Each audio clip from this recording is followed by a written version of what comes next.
এক চোখ দিয়ে দেখে এক জিনিস, আর কলবের চোখ দিয়ে দেখে আরেক জিনিস। এক চোখা মানুষরা বলছে বিশ্ব এগিয়ে যাচ্ছে, আর কলবের মধ্যে আল্লাহ নূরওয়ালা মানুষরা বলছে বিশ্ব এগিয়ে যাচ্ছে বাট কিয়ামতের দিকে।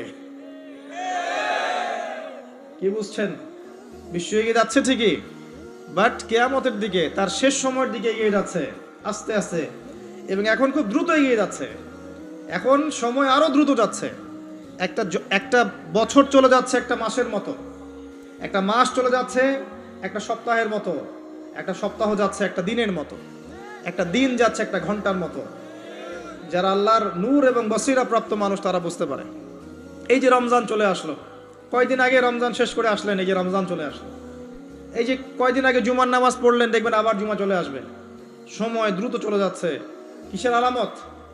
কিয়ামতের আলামত। কত আলামত আছে আপনাকে বলে শেষ করতে পারবো না।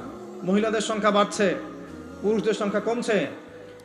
নবীজি বলেছিলেন যে গরিব মানুষরা, দরিদ্র মানুষ, স্যান্ডেল পরার টাকা নাই, গায়ে জামা পরার টাকা নাই, উঁচু উঁচু অট্টালিকা নির্মাণের প্রতিযোগিতা করবে। এটা আখিরুজ্জামান বা শেষ জামানার আলামত। দেখে নেন বিগত 200-300 বছর এগুলো ছিল কিনা। বিশাল বিশাল সাইন এগুলো প্রকাশ পাচ্ছে ডে বাই ডে। মানুষ সুদ খাবে, একজন ব্যক্তি সুদ থেকে দূরে থাকতে চাইবে, তার গায়েও সুদের ছিটাফোঁটা গিয়ে লাগবে। এটা সেই যুগ। আপনি পারবেন না বাঁচতে সুদ থেকে।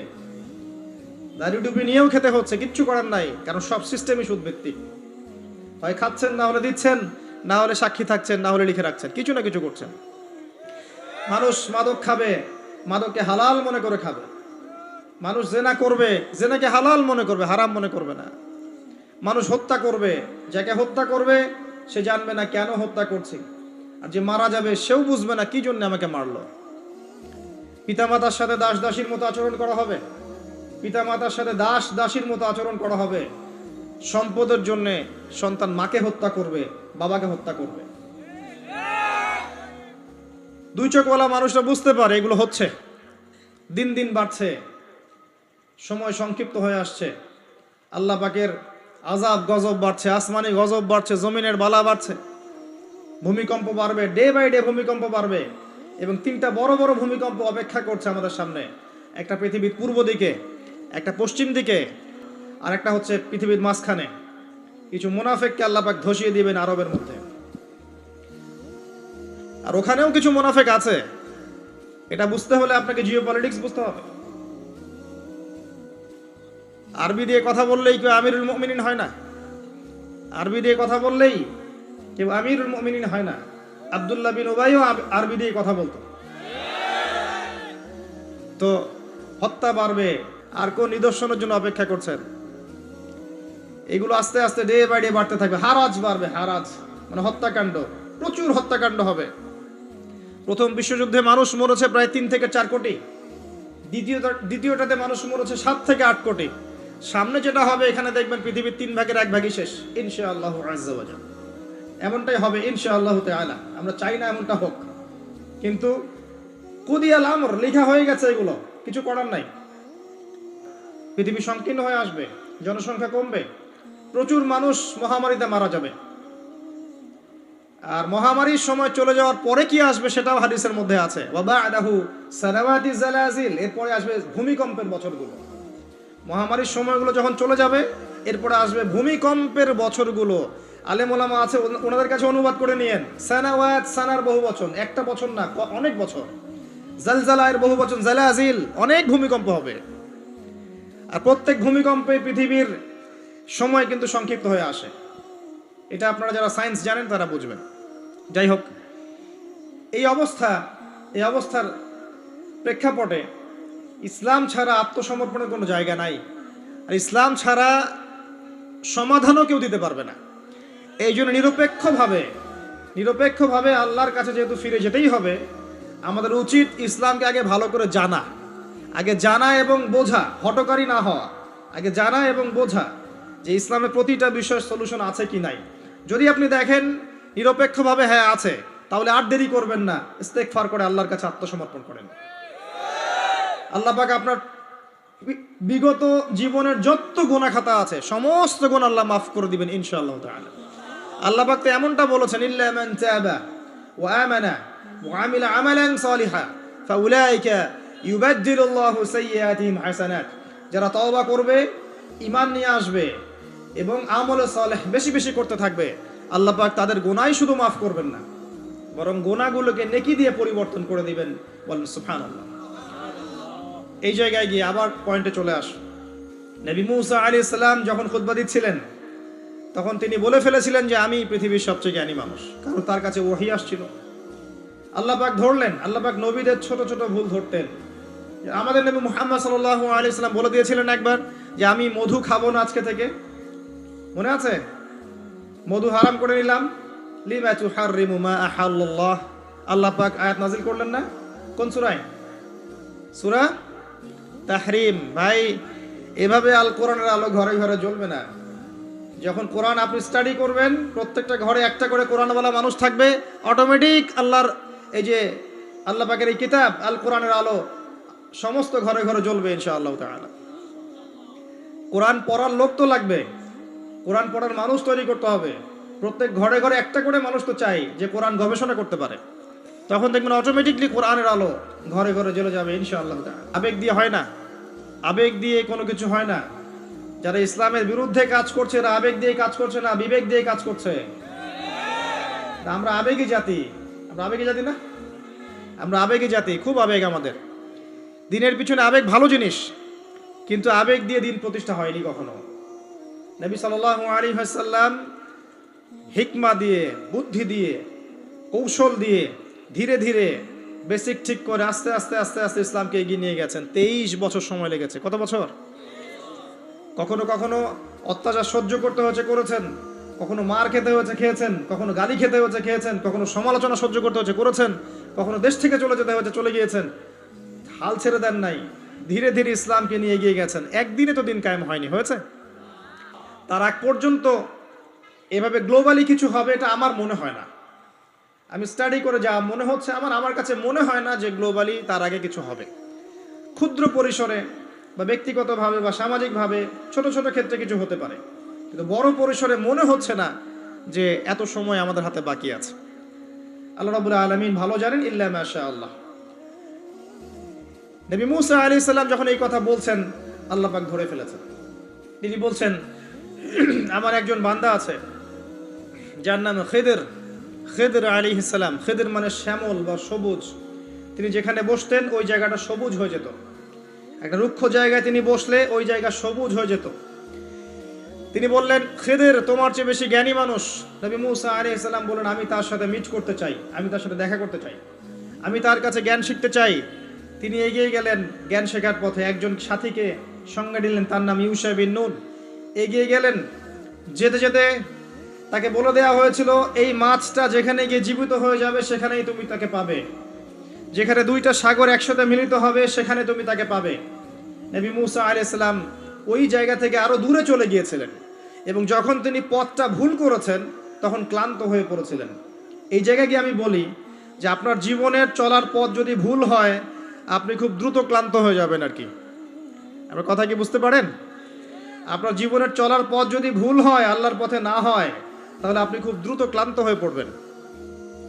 নবী মুসা আলাইহিস সালাম যখন বুঝতে পারলেন পথ ভুল হয়েছে, আবার ফিরে আসলেন। এসে দেখলেন পাথরের উপরে, শিলাখণ্ডের উপরে সেই ব্যক্তি বসে আছেন, তার নাম খিদর আলাইহিস সালাম। যে পৃথিবীর সবচেয়ে জ্ঞানী মানুষ, তার চরিত্র হওয়া দরকার ওই শিলার মতো। এটা একটা নিদর্শন। তিনি পাথরের উপর বসেছিলেন। খিদর আলাইহিস সালাম, নবী মুসা আলাইহিস সালাম বললেন, আমি আপনার কাছে জ্ঞান শিখতে চাই। আমি শুনেছি আপনাকে আল্লাহর পক্ষ থেকে জ্ঞান দেওয়া হয়েছে। তিনি কিন্তু নবী নন। আমি বোঝাতে চাচ্ছি যে নবী না হয়েও জ্ঞানী হওয়া যায়, আল্লাহর পক্ষ থেকে জ্ঞান আসতে পারে যদি আপনার কলবে কি থাকে, নূর থাকে, স্বচ্ছতা থাকে, এবং আপনি বেশি বেশি আল্লাহর জিকির করেন, আল্লাহকে ডাকেন, আপনি আল্লাহর মারিফত অর্জন করতে পারেন, মনের মধ্যে হিংসা থাকে না, বিদ্বেষ থাকে না, অহংকার থাকে না, আল্লাহর নূর আসতে পারে। এই যুগেও সম্ভব ইনশাআল্লাহ তাআলা। হাল আত্তাবিউকা আলা আন তুআল্লিমানি মিম্মা উল্লিমতা রুশদা। মুসা আলাইহিস সালাম বলছেন, আমি কি আপনার সাথে সফর সঙ্গী হতে পারি? এই শর্তে যে আপনি আমাকে জ্ঞান শেখাবেন, যেই জ্ঞান আল্লাহ আপনাকে শিখিয়েছেন। এবার খিদর আলাইহিস সালাম বলছেন, ইন্নাকা লা তাস্তাতিআ মাইয়া সাবরা, তুমি তো আমার সাথে ধৈর্য ধরতে পারবে না। সুবহানাল্লাহ। একজন নবীকে বলছেন একজন নবীকে একজন মানুষ বলছেন তুমি তো আমার সাথে ধৈর্য ধরতে পারবে না। আপনি মনে করেন একটা স্কুলের টিচার 100টা বাচ্চাকে পড়াচ্ছেন, পরীক্ষার আগে আপনি বলে দিলেন যে 1 বছর আমি তোমাদেরকে পড়িয়েছি, তুমি অমুক আব্দুল্লাহ ফার্স্ট হতে পারো, আর তুমি আব্দুর রহমান তুমি ফার্স্ট হতে পারবে না, তুমি হবে লাস্ট। আপনার অভিজ্ঞতা, আপনি 1 বছর পড়িয়েছেন, আপনি দেখলেন রেজাল্ট ঠিক তাই হলো, আব্দুল্লাহ ফার্স্ট হয়েছে, আব্দুর রহমান লাস্ট হয়েছে। এর মানে কি এই টিচার গায়েব জানে? গায়েব জানে? তার ইলম, তার প্রজ্ঞা, তার অভিজ্ঞতা। নবী মুসা আলাইহিস সালামকে বলছেন তিনি, খিদর আলাইহিস সালাম, ইন্নাকা লান তাস্তাতিআ মাইয়া সাবরা, তুমি আমার সাথে ধৈর্য ধরতে পারবে না। মানে গল্পের শেষে আপনি গিয়ে দেখবেন তিনি আসলেই ধৈর্য ধরতে পারেন নাই। তো মুসা আলাইহিস সালাম বলেন, ইনশাআল্লাহ আমি ধৈর্য ধরব, আমি ধৈর্য ধরবো ইনশাআল্লাহ, এবং আমি আপনার কাজে কোনো বিঘ্ন সৃষ্টি করব না। আচ্ছা ঠিক আছে চলো। গল্প অনেক বড়, আমি সংক্ষেপে বলছি। 3টা ঘটনা ঘটেছে। একবার নৌকা ফুটা করে দিয়েছেন খিদর আলাইহিস সালাম, দ্বিতীয়বার একজন বালককে হত্যা করেছেন, আর তৃতীয়বার একটা দেয়ালকে নির্মাণ করেছেন, দেয়ালটা পড়ে গিয়েছিল, কোনো পারিশ্রমিক নেননি, ফ্রি অফ কস্ট দেয়াল নির্মাণ করেছেন। নবী মুসা আলাইহিস সালাম প্রত্যেকবার বলছেন যে আপনি এই কাজটা কেন করলেন, আপনি এই কাজটা কেন করলেন, বারবার জিজ্ঞাসা করছেন, ইন্টারফেয়ার করছেন। এবং খিদর আলাইহিস সালাম বলছেন, আমি কি বলিনি তোমাকে, আলাম আকুল লাক ইন্নাকা লান তাস্তাতিআ মাইয়া সাবরা। এক পর্যায়ে যখন তিনি তৃতীয় প্রশ্নের উত্তর দিতে পারলেন না, সবর করতে পারলেন না, তখন খিদর আলাইহিস সালাম বললেন, হাযা ফিরাকু বাইনি ওয়া বাইনাক, এই হচ্ছে তোমার আমার পার্থক্য, আর একসাথে চলা হলো না। তবে যাওয়ার আগে আমি তোমাকে জানিয়ে দেব কেন আমি এই কাজগুলো করেছি। ওই নৌকা ফুটা না করলে ওই নৌকার পিছনে জলদস্যু ছিল, ভালো নৌকা হলে নিয়ে চলে যেত। আমি ওই ব্যক্তির ক্ষতি করিনি, বরং উপকার করেছি নৌকা ফুটা করে দিয়ে। ওই বাচ্চাকে হত্যা না করলে ওই বাচ্চার পিতা মাতা ছিল বড় আলেম, বড় আল্লাহওয়ালা, এই বাচ্চা বড় হলে নিজেও কাফের হতো, বাপ মাকেও কুফরিতে নিয়ে যেত। অনেকটা আমাদের নাস্তিক প্রজন্মের মতো আর কি। তিনি হত্যা করেছেন, আল্লাহর আদেশে হত্যা করেছেন। আর ওই যে দেয়াল নির্মাণ করেছি, এই দেয়ালের নিচে ছিল 2 জন এতিম বালকের রেখে যাওয়া পৈতৃক সম্পত্তি। তার বাবা মা রেখে গিয়েছিল সোনার কয়েন, রূপার কয়েন, এইগুলো মাটির নিচে ছিল। তারা বড় হয়ে যেন এটা পায়, অন্য কেউ সিজ করতে না পারে, এই জন্য আমি এখানে দেয়াল নির্মাণ করেছি, কোনো পারিশ্রমিক নাই। বাই দ্য ওয়ে, সোনার কয়েন আর রূপার কয়েনের কথা কোরআনে আছে, দিনার আর দিরহামের কথা কোরআনে আছে, যদিও বিশ্ব ব্যবস্থায় নাই। বিশ্ব ব্যবস্থা নামে একটা সংগঠন আছে, ইন্টারন্যাশনাল মনিটারি ফান্ড, তারা আইন করে সোনার কয়েন আর রূপার কয়েনকে হারাম করে দিয়েছে। আপনি কি সেটা জানেন? Ban, totally ban. তাদের আর্টিকেলস অফ চার্টারের মধ্যে আছে, লেখা আছে যে এই বিশ্ব বাজার থেকে সোনার কয়েন রূপার কয়েনকে ব্যান করে দেয়া। কেউ যদি আল্লাহর হালালকে হারাম করে তাকে আমরা কি বলতে পারি? কেউ যদি আল্লাহর হারামকে হালাল করে আর আল্লাহর হালালকে হারাম করে নেয়, তাকে আমরা কি বলতে পারি? আর এই পাপটার নাম কি? সূরা তাওবার 31 নম্বর আয়াত অনুযায়ী এই পাপটাকে বলা হয় শিরক। জি, সূরা তাওবার 31 নম্বর আয়াত অনুযায়ী এই পাপটাকে বলা হয় শিরক। কে অধিকার দিল মানুষকে আল্লাহর হালালকে হারাম করার? একটা কয়েনের মধ্যে ইন্ট্রিনসিক ভ্যালু থাকে, অন্তর্নিহিত মান থাকে। এখানে যতটুকু সোনা আছে এতটুকুই আছে, এর ইন্ট্রিনসিক ভ্যালু আছে, অন্তর্নিহিত মান আছে। আজীবনে এই মান কমে যাবে না ইনশাআল্লাহ তাআলা, বরং বাড়বে। কিন্তু আপনার কাছে যা দিয়েছে তারা এটা হারাম করার পরে, এটার মান দিন দিন বাড়ে না, বরং দিন দিন কমতে পারে। এতে করে আপনি আপনার শ্রম হারাচ্ছেন, আপনি শ্রম দিয়ে টাকা আর্ন করছেন, সেই কঠোর পরিশ্রমের টাকার মান যখন কমে যায়, তখন আপনার শ্রমটাও চলে যায়। কেউ আপনার শ্রমটা চুরি করে খেয়ে ফেলে। শুধু ব্যক্তি পর্যায়ে না, বড় বড় রাষ্ট্রকে তারা দেউলিয়া করতে পারে, করেছে হিস্ট্রিতে। যাই হোক, ওইদিকে আমি যাচ্ছি না। তবে কোরআনে যে দিন আর দিরহামের কথা আছে এটা জেনে রাখেন। অ্যাটলিস্ট কিছু করতে পারবেন না আমি জানি, বাট জেনে রাখেন। জানতে দোষ আছে? জানতে কোনো দোষ আছে? কিছু করার নাই, কিন্তু জানতে দোষ আছে? আচ্ছা, জেনে রাখেন। এরপরে নবী মুসা আলাইহিস সালাম 3টা উত্তর পেয়ে গেলেন। এখন এই যে ঘটনাটা আপনাকে বললাম, সূরা কাহফের মধ্যে আছে, এখানে খিদর আলাইহিস সালাম কি 1 চোখ দিয়ে দেখেছেন না 2 চোখ দিয়ে দেখেছেন? নবী মুসা আলাইহিস সালাম বাইরের চোখ দিয়ে দেখছেন, এটা কেন করলেন, এটা কেন করলেন, এটা কেন করলেন। এর পিছনের কারণটা কিন্তু তিনি ধরতে পারেন নাই। নবী হয়েও ধরতে পেরেছেন কে? খিদর আলাইহিস